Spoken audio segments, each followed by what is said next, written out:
everyone, this is Shreya Singh. Welcome to my channel Finding the Success. So today I will tell you chapter 3 Fiverr to Fabric, and it is second part video in which we cover the next topic of this chapter. So let's go to the topic.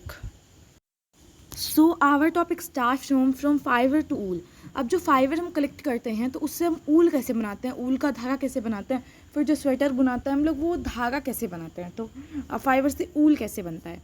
For obtaining wool sheep are reared. Wool को obtain करने के लिए ship को rear का किया जाता है, पाला जाता है. Their hair is cut and processed into wool. उनके हेयर को कट किया जाता है और फिर उनको प्रोसेस किया जाता है, बढ़िया से धोया जाता है, साफ़ किया जाता है, रील बना उसका धागा बनाया जाता है, उसको पूरा प्रोसेस किया जाता है और उससे ऊल बनाया जाता है. Let us learn about this. अब इसके बारे में भी सीखेंगे. तो rearing and breeding of ship. अब शिप को पालना और उनकी ब्रीडिंग, उनकी रिप्रोडक्शन, उनकी ब्रीड, मतलब उनके बारे में अब सब चीज़ करना है कि अब उनका जैसे सिलेक्टिव ब्रीडिंग हम लोगों ने पढ़ा था कि अब उनके पैरेंट को सिलेक्ट करके हम उनकी ब्रीड को चुनें, उनकी नस्ल कैसी है, नस्ल कैसी होनी चाहिए शिप की, वो सब. तो if you travel to the hills of Jammu and Kashmir, अगर आप ट्रैवल कर रहे हो हिल्स, जम्मू कश्मीर के हिल्स पे, और हिमाचल प्रदेश, उत्तरांचल, अरुणाचल प्रदेश और सिक्किम, इन सब के हिल्स पे अगर आप ट्रैवल कर रहे हो, और the plains of Haryana, Punjab, Rajasthan and Gujarat, you can see shepherd taking their herd of sheep for grazing. तो आप क्या देखोगे, अगर इन सारे जगहों के, अगर हिल्स पे और प्लेन्स, हरियाणा के प्लेन्स पे, पंजाब के प्लेन्स पे, राजस्थान और गुजरात के प्लेन्स पे अगर आप ट्रैवल कर रहे हो तो आपको दिखेगा कि शेफर्ड जो चरवाहे हैं वो अपने भेड़ों के जो झुंड को लेके ग्रेज कर, मतलब वो उनको चरने के लिए छोड़ा गया है. शेफर्ड उनके साथ जा रहे हैं जहाँ पे वो लोग जाते हैं. Sheep are herbivorous and prefer grass and leaves. Sheep जो होते हैं वो हार्बीवोरस होते हैं और ग्रास और लीव्स ही हमेशा प्रिफर्ड उनके लिए अच्छा भोजन होता है. Apart from grazing ship rearers also feed them on a mixture of pulses, corn, jowar, oil cakes, material left after taking out oil from seed.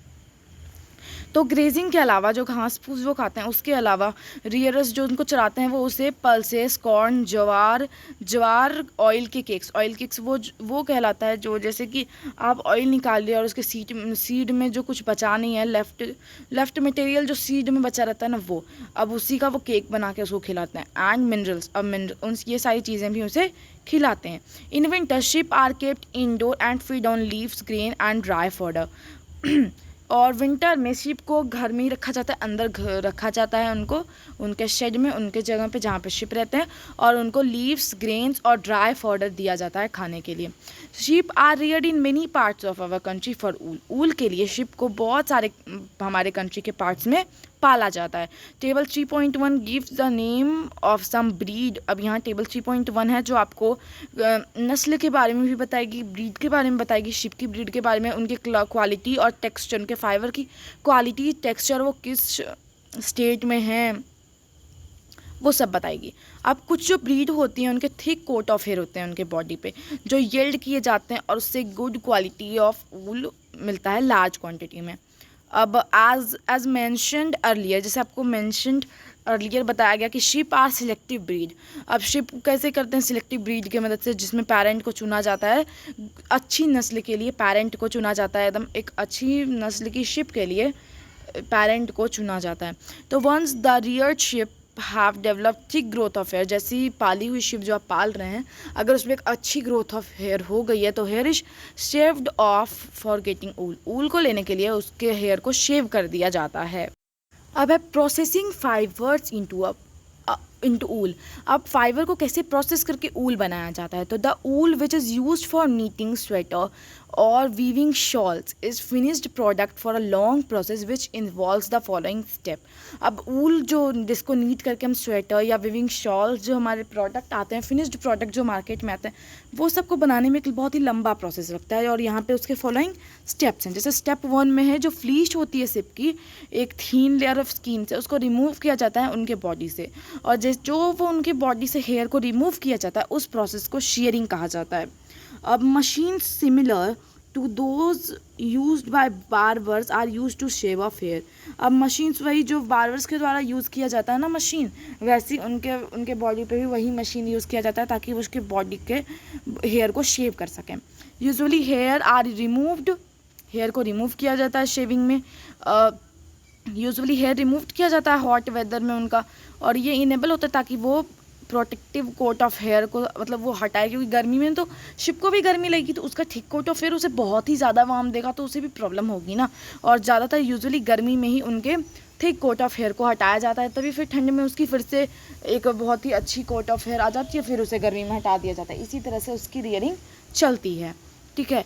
This enable to sheep survive without the protective coat of hair. अब जैसे जैसे उसको हटाते हैं तो उसका protective coat of hair जो है फिर वो हटता है, उसके बाद वो इनेबल अच्छे से सर्वाइव कर पाता है, क्योंकि गर्मी में वो भी मर जाएगा।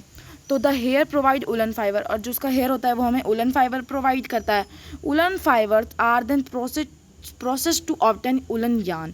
फिर उस उलन फाइबर को प्रोसेस किया जाता है बढ़िया से, ताकि वो उसका यार्न बना सके, उलन का यार्न। जैसे जो गोल गोल तरह का यार्न होता है, जैसे स्वेटर बुनती होंगी आपकी दादी लोग ज़रूर स्वेटर बुनती होंगी, 2 नीडल टाइप के नीडल जो होते हैं उससे ज़रूर बुनती होगी आपकी दादी। तो उसी तरह के वो जो यार्न होता है ना, वही उसी को यार्न यहाँ पे बोल रहा है। तो shearing does not hurt the sheep. अब जो शीयरिंग है वो शिप को हर्ट नहीं करता है, just as does not hurt when you get hair cut और your father shaves his beard.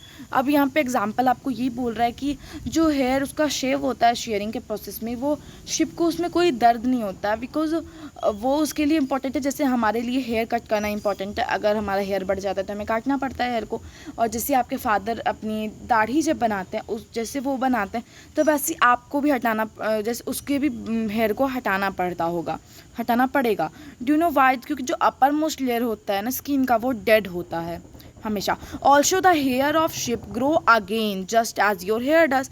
और उनका भी बाल फिर से उग जाएगा, ठीक है, उनका भी बाल फिर से पूरा उग जाएगा जैसे आपका हेयर ग्रो करता है, ठीक है। अब यहाँ पे जो है some Indian breed of sheep. अब इंडियन ब्रीड जो यहाँ पे दूसरे कंट्री की ब्रीड नहीं है, अब जो इंडिया में जो ब्रीड रहती है, जिस नस्ल की शिप रहती है उसके बारे में। अब लोही ब्रीड का यहाँ पे ब्रीड का नेम है, ये क्वालिटी ऑफ ऊल है और स्टेट जहाँ पे मिलता है। अब लोही के गुड क्वालिटी ऑफ ऊल है जो राजस्थान और पंजाब में मिलता है। रामपुर बुश हेयर जो एक ब्राउन फ्लीस है जो उत्तर प्रदेश और हिमाचल प्रदेश में मिलता है। नाली जो है वो कारपेट ऊल है और वो राजस्थान, हरियाणा और पंजाब तीनों में मिलता है। भाकरावल जो है वो उलन शॉल बनाने के लिए है जो जम्मू एंड कश्मीर में मिलता है। मारवाड़ी कोर्स ऊल है जो गुजरात में मिलता है। पटनवड़ी होइसरी के लिए जो गुजरात में मिलता है। Step 2. The sheared skin with hair is thoroughly washed in tank to remove grease, dust and dirt. अब जो sheared skin जो शेव करके निकालते हैं बालों का, फिर उसको वॉश किया जाता है टैंक में, और उससे गंदगी जो अनवांटेड सब्सटेंस जो उसके बालों में होंगे, डर्ट, वो सबको हटाया जाता है। इस प्रोसेस को स्कोरिंग कहते हैं। Now days scoring is done by machines. अब आज के दिनों में स्कोरिंग को मशीन के द्वारा किया जाता है। अब स्टेप 3 है आफ्टर स्कोरिंग, साफ करने के बाद सॉर्टिंग इज डन। अब सॉर्टिंग होता है जहाँ पे हेयरी स्किन जो है वो फैक्ट्री में भेजा जाता है, और जहाँ पे हेयर को डिफरेंट टेक्सचर को सेपरेट किया जाता है या फिर शॉर्टेड किया जाता है, सेपरेट किया जाता है। अलग अलग ब्रीड के हेयर को अलग अलग जगहों पे रखा जाता है, जो हेयरी जिनका टेक्सचर देख के उनको अलग अलग जगहों पे सेपरेट किया जाता है। अब स्टेप 4 है जो स्मॉल फ्लफ़ी फाइबर होते हैं जिसको बर कहा जाता है, वो पिक किया जाता है वहाँ से हेयर से, और दीज आर द सेम बर। ये वही बर हैं जो आपको कभी कभी दिखते होंगे आपके स्वेटर्स में, जिसको कहते हैं ना कि क्या कहा जाता है कि मुझे याद नहीं आ रहा है अभी। जैसे स्वेटर में क्या आ जाता है, आपकी मम्मी लोग की बोलती होगी कि मुझे याद नहीं आ रहा है, बट वो छोटा छोटा निकल जाता है, उसी को कहा जा रहा है बर यहाँ पे। हाँ, रोआ निकल गया ऐसा कहा जाता है, ठीक है। तो वही the fibre are scoured again and dried. अब फाइबर स्कोर्ड किया जाता है और ड्राई किया जाता है। The fibres are scoured again and dried. फिर फाइबर को वॉश किया जाता है, फिर ड्राई किया जाता है। This is the wool ready to be drawn into fibre. अब ये ऊल रेडी है, फिर जो फाइबर से ड्रॉन किया गया था, अब ये ऊल पूरा रेडी हो गया। अब स्टेप 5 है जो फाइबर है उसको डाई किया जाता है बहुत सारे कलर्स में। नेचुरल फ्लिश ऑफ शिप का कलर ऐसी ब्लैक, ब्राउन और वाइट होता है। वाइट होता है तो उनको फिर डाई कर दिया जाता है। अब द फाइबर आर स्ट्रेटेन, फिर फाइबर को स्ट्रेट किया जाता है, रोल किया जाता है यार्न में। फिर जो लॉन्ग फाइबर है वो फिर उनको मेड इनटू वूल। फिर जो लॉन्ग फाइबर्स हैं उनको sweater, short and shorter fibre are spun into woollen cloth, सबको फिर स्वेटर उलन क्लॉथ में फिर वर्व कर दिया जाता है। तो यहाँ पे एज अ प्रोसेसिंग फाइबर यहाँ पे एज रिप्रेजेंट कर दिया। पहले शेयरिंग होता है, फिर स्कोरिंग होता है, फिर सॉर्टिंग होता है, फिर क्लीनिंग ऑफ बर होता है, फिर डाइंग होता है एंड फिर रोलिंग लास्ट एकदम प्रोसेस। तो चलिए आज के लिए इतना ही। अब कल हम लोग अगला टॉपिक स्टार्ट करेंगे। सो चलिए bye, take care, like my video, share my video, subscribe my channel and tap the bell icon also. Okay bye.